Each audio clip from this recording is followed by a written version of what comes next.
مولانا سے موه درو پر رسول الله مبارک باندې چې رسول الله صلی الله علیه وسلم د فتح مکه په ورځ برګه جنډه استعمال کړې ده او حضرت بلال ته حکم وکړ چې دا برګه جنډه په خانه کعبه باندې ولګوا دا بوختان دی په نبی علیہ الصلوۃ والسلام باندې دا بوختان دی په حضرت بلال حبشي باندې نبی علیہ الصلوۃ والسلام د فتح مکه په ورځ سپینه جنډه استعمال کړې و د رسول الله صلی الله علیه وسلم جنډه مبارکه سرم پاتې شوی دا تورم پاتې شوی دا شنم پاتې شوی دا خو لیکن اخیری جنډه دغه برګه جنډه وا شک نشتا چې د سردار کائنات صلی الله علیه و آله وسلم مبارک جنډې مبارکه مختلفې وي خو د مکه مکرمه د فتح په وخت کې او د حنین په جنگ کې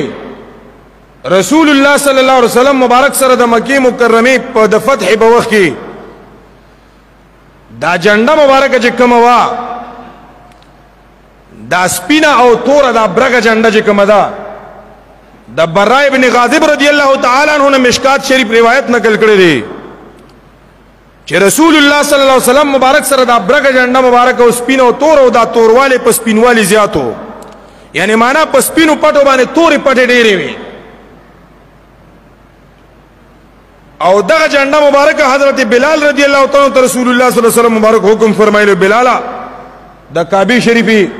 پچت مبارک باندې اذان هم فرمایلو د کعبه شریفی پچت مبارک باندې چې کوم نه